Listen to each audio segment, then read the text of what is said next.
Listen up, get ready, I'm not gonna take no more. There's a revolution, a revelation going on in my soul. Buckle up, get ready, we're not gonna sit back. Citizens of the world, welcome back to Live from the Heartland for the week of February 13th. I'm still Michael James up here in Chicago's 49th Ward, and our first guest today is a pal who's been on the show a number of times, the one and only Jeff Biggers. We're going out to Iowa to talk with him about Italy. Jeff has a number of books out. He's a pretty prolific author. He wrote a book called Reclaiming an American Tradition. He wrote a book, In Sardinia, An Unexpected Journey in Italy. He did a book, United States of Appalachia, or Appalachia, however people do it. He did In the Sierra Madre, and he did a wonderful thriller with our other friend, Andy Davis, called Disturbing the Bones, about a civil rights worker killed down in southern Illinois, and it goes on from there. That someday will be made into a movie, we hope. And in the interim, we're going to talk about Italy. A lot of people are watching the Olympics these days. Jeff just did a piece called Minneapolis to Milan, Italy's Olympic message against ICE takeover and take center stage. So how about filling us in about what took you to Italy this time? I know you're working on a new book about women in Bologna, I think. But you're back and forth a lot. So fill us in, Jeff. Great, Michael. Thanks for having me on your show as always. It's always a pleasure to talk. And it does seem far away, from Iowa to Illinois to Italy. But in fact, it's a pretty small world at what people are focusing on right now. I've been going back and forth between here and Italy since 1989. In fact, if I have to actually say I have a home on this planet, it probably is Bologna, Italy, where I've been based part-time since 1989, in fact. And I was back there this winter working on a new book, a cultural history, looking at how Bologna has been uniquely a progressive city. And at the meantime, I was overwhelmed by how many Italians are paying attention to what's happening in the States, obviously under the Trump regime, but more importantly, focusing on what's happening with the recent sweeps and policies of ICE, specifically going into Minneapolis. Last week, Michael, was incredible. Thousands of people poured into the piazza April 25th of Milan, calling for the removal of ICE, not only from their own cities, but also from Minneapolis. And by their own cities, what they're referring to is the Olympics. ICE has its own investigative unit that travels internationally at certain important events like the Olympics and other kind of international venues. And when the Italians found out that there would be representatives, not so much agents, but representatives from ICE at the Olympics, they immediately poured into the piazzas in protest and demanded that they would be removed and there would be no contact whatsoever. And I thought, really, this is the beginning, I think, of a reminder that the whole world is watching what is happening in the United States, specifically with the madness we're seeing right now with ICE. Yeah, they are. People are watching. I saw a clip of Vance in a vehicle kind of hightailing it out of Milan, or out of the center of Milan. And I think that he was booed at the opening ceremony. I don't know if Rubio was also there and booed, but we're liking the Italians for booing the vice president of the United States. Right. So talk a little bit more about the protests against ICE in Italy and what the general vibe is among Italians around the United States these days. Right. Of course, we have to point out, that when Vance and Rubio were there at the opening on Friday and Saturday, there was quite a clamor and a protest. And of course, that was edited out by NBC TV and other news outlets. But the Italians recognized it. And of course, as we know, the current prime minister of Italy, her name is Giorgia Meloni, is a right-wing, a member there who very much is fawning over Trump and trying to kind of walk a tightrope between supporting Trump and then listening to what's happening in the country. I think what it's great is the Italians are making it very clear, the Italians in terms of the general populace, that they don't want to have anything to do with the Trump administration, especially these immigration policies. I mean, these protests to me are really important to point out, Michael, for a few reasons. One is is not only that the whole world is watching. I was flabbergasted by how Italians I would just meet in the streets in Bologna and other parts, even in Sardinia, knew every detail. They almost are news junkies when it comes to what's happening in the United States. And they knew every detail about what happened to Renee Good and Alex Priti and so many of the tragedies we're seeing with ICE and how many people have been deported and detained and pulled out of their cars. And once again, the actual details should be a reminder to Americans that we need to be paying attention. This morning I got a text from a dear friend of mine, an old friend from Appalachia who lives now in Minneapolis. And she says, essentially it hasn't stopped. It's relentless. She just to get to the hospital with a friend, they had to go through various roadblocks. And they're seeing people who are being pulled out of their cars that still ICE may not have the massive presence that it had, a couple of weeks ago, but it's still there. It's still a very vicious occupation. The second thing I think that's very important, Michael, for us to talk about is that the Italians are making the global connection to what's happening with immigration. They're making the global connection to what's happening in terms of crackdown of democratic protests. They're saying what really is the difference between what happened with the tragedies in Iran and the tragedies in other countries. And then now you see Americans going into the streets and being, assaulted by ICE and whatnot. And that, once again, do we have a democratic right to protest, to the First Amendment? And the Italians are making that global connection.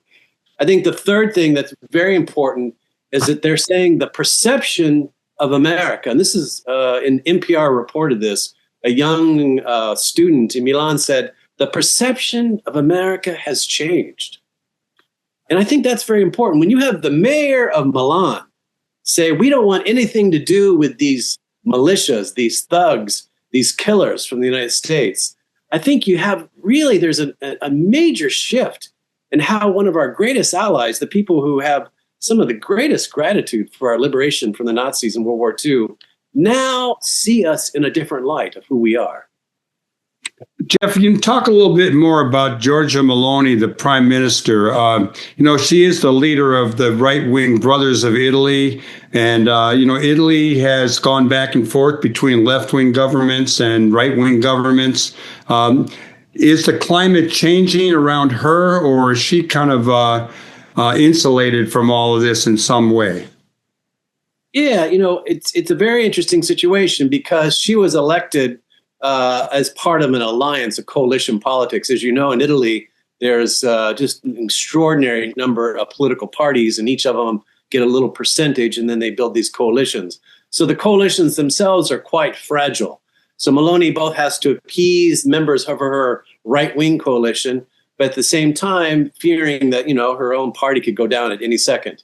As we know, Italy is famous because the government has collapsed at least 40, 45 times since World War II over very little issues because once again, the support of the coalitions are quite fragile. If someone has 5-6%, they can pull out, and that's the end of the coalition. That's the end of the government.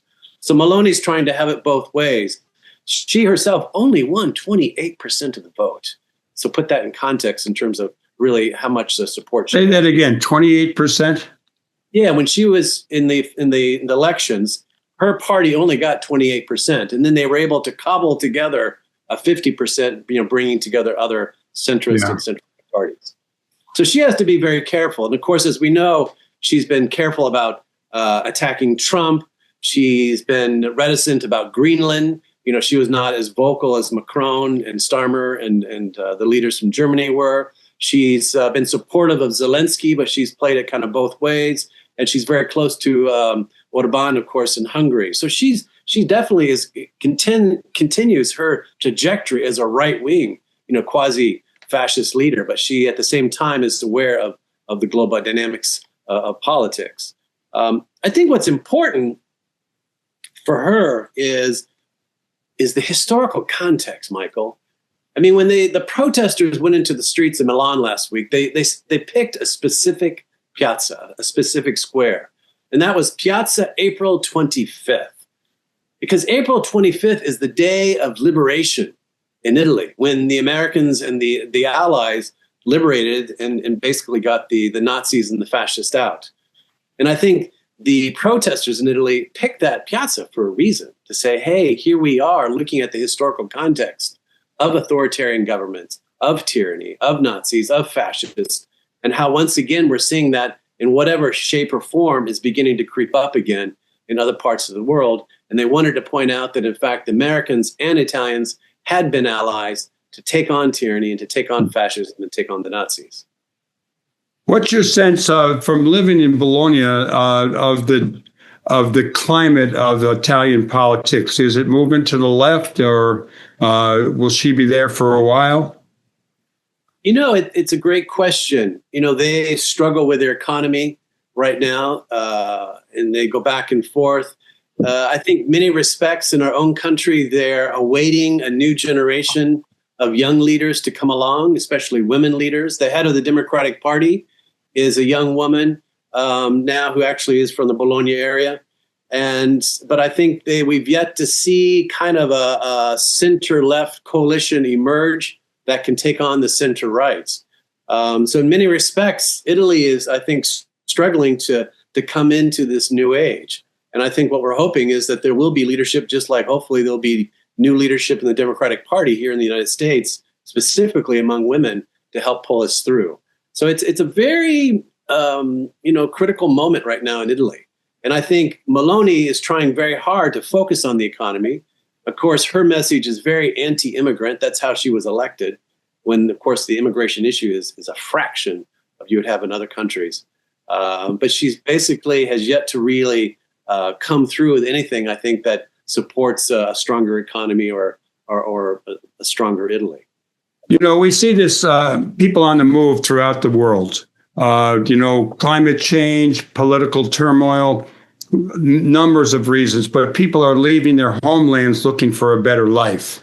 And very often they're getting vilified, not only here in the United States, but clearly in Europe in a number of places. We saw in Ireland some anti-immigrant demonstrations lately. Is that pretty common among people in general? Is that widespread, or is that, how big a deal is it? Probably a pretty big deal. But yeah, it's huge. And I think we're at the tip of the iceberg. As we know, this week, the Trump administration is going to try to end one of the most important acts we have, which measures the level of CO2 emissions from power plants. And if they, in fact, repeal that, we're talking really a full-scale onslaught in the environment and a continual slide into climate chaos. No one understands that better, I think, than people in the Mediterranean, because here we are in an area which is on the cusp, on the border, really, of Africa and the sub-Saharan Africa, where you still now have so many countries that are struggling to have a sustainable economy, a sustainable way of living, because of encroaching desertification, because of flooding, because of drought, and all these issues. And so the issue of climate chaos and the climate crisis, I think, as you point out, is completely connected to the issue of migration and people having to leave. For another time, we can talk sometime, Michael. One of the most horrific parts of the Italian policy is that for years, and this is not just under Meloni, but also under Democratic administrations, they have paid the Libyans to detain immigrants there. In fact, there was an amazing book called The Fourth Time We Drowned by an Irish journalist who pointed out this horrific policy that Europe, not just Italy, but all of Europe, has been, trying to rely on right-wing militias and other militias within Northern Africa, specifically in Libya, to detain any kind of migrants from making the passage by boat into southern Italy and then further into Europe. And I think this is just, once again, the tip of the iceberg of so many migrants that we're going to be having due to the climate crisis. You mentioned Trump and kind of repealing or pulling back on the environmental laws that seem to be moving us in a good direction. Yesterday, I heard conflicting views on electric vehicles. I saw some reporting that Ford had losing billions of dollars as they've transitioned back to either both gas and electric combined or just to gas. And then I also heard a report on public radio about how the price of electric vehicles has gone down, how good they are, and how the used market for them is increasing. It's just like, we get these conflicting views from, I'm looking forward to an electric vehicle someday.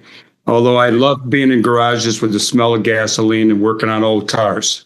Sure. Let me throw in here right now just a little bit on the Olympics. Trump badmouthed one of the Olympians from the United States for speaking out about ice.